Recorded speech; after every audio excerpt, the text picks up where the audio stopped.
Hello, good morning students of class 12. Welcome to Panda Sir's virtual class on development economics. And today our topic of discussion is planning in India. So, in our last class we have already discussed the planning or in the initial stage, how the planners of India, that means the planning commission, brought desirable changes in the primary or agricultural sector to pacify the development of the nation. And also I have mentioned earlier that in all development model in the world, different countries follow different types of development model, but the thing that is common in all development model in the world is that always the primary sector is given first priority, then the industrial sector, and along with the development in the industrial sector, the tertiary sector or the service sector grow automatically. So yesterday we discussed about the development and the desired changes that were prescribed by the Planning Commission of India in the agricultural or primary sector. And today we are going to discuss about what were the prescribed changes that the planners of India tried to bring in the industrial sector. Because as I have told you, in all development model, after the primary or agricultural sector, it comes the turn of the industrial sector, because it is the backbone of the country and it is the key requirement that takes a nation or an economy in the path of development. So before going to that, we must discuss about the different types of economy. You are students of class 12, and in your previous year also we have discussed about different types of economy. Once again I remind you that what are the different types of economy that usually we find in this world. So there are three different types of economies that are found in the world. The first one is capitalist economy, the second one is socialistic economy, and third one is mixed economy.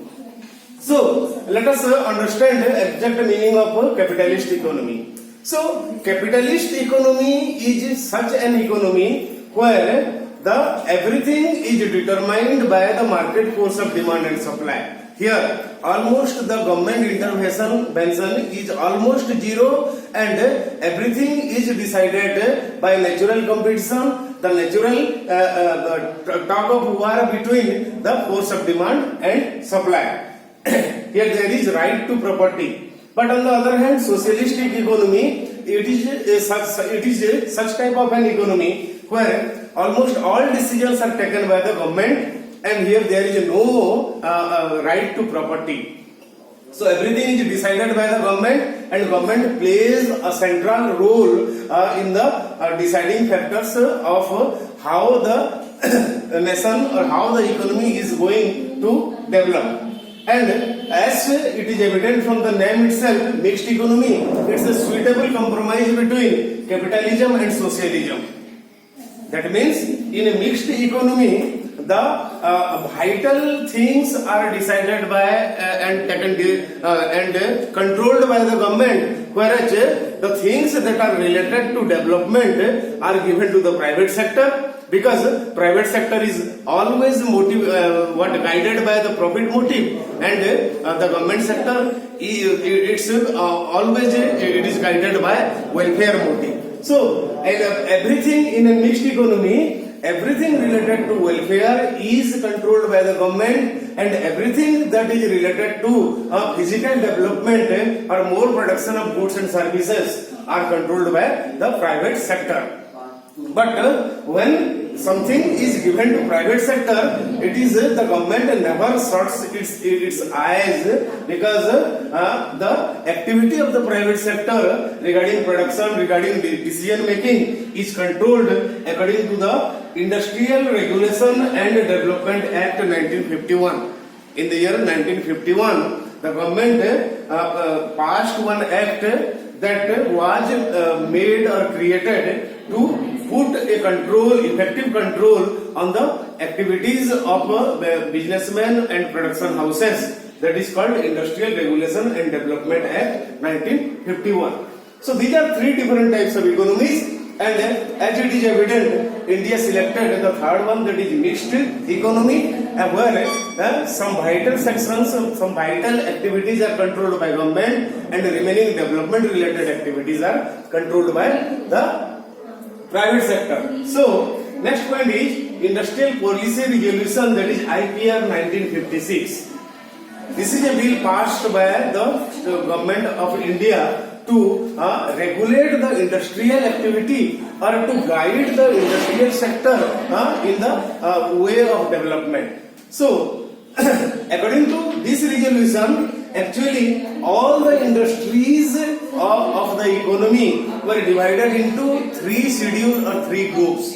That is, the first one is Schedule A, the second one is Schedule B, and the third one is Schedule C.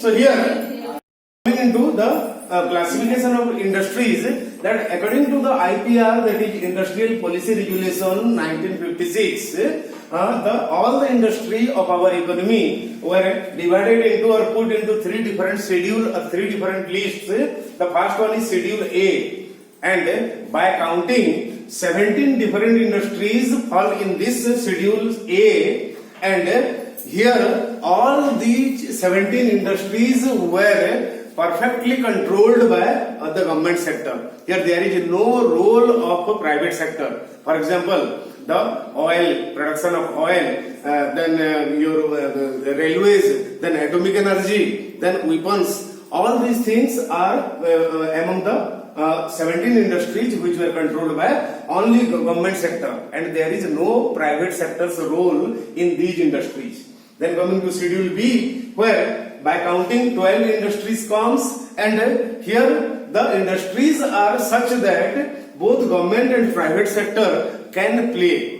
here. That means, for example, the production of iron and steel. These are some of the examples where government sector also can play and private sector also can get involved in the production activity. The third schedule, that is Schedule C, remaining all the industry apart from these 17 and 12, whatever industry remained in the economy, they fall in this Schedule C, and here it is totally given to the private sector. The private sector can get involved in the production of goods and services that belong to the Schedule C industries. And here, once again I remind you that even if the private sector are given autonomy to enter into the production process that belong to Schedule C industries, the government never closes its eye and it puts a vigil every time, and the activity of private sector in this production process is always regulated by the government according to the Industrial Regulation and Development Act 1951.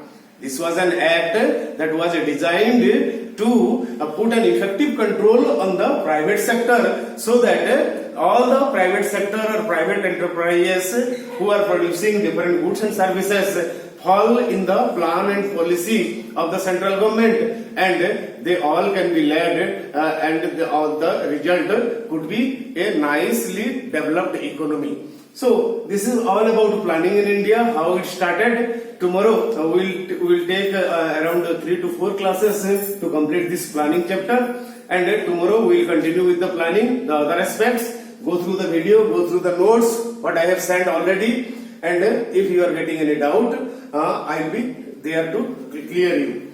And the process is going on. I am making the PDF of all the chapters that we have already discussed till now, and very soon you are going to get all those PDF formats along with the page numbers, so there is no matter, nothing to confuse.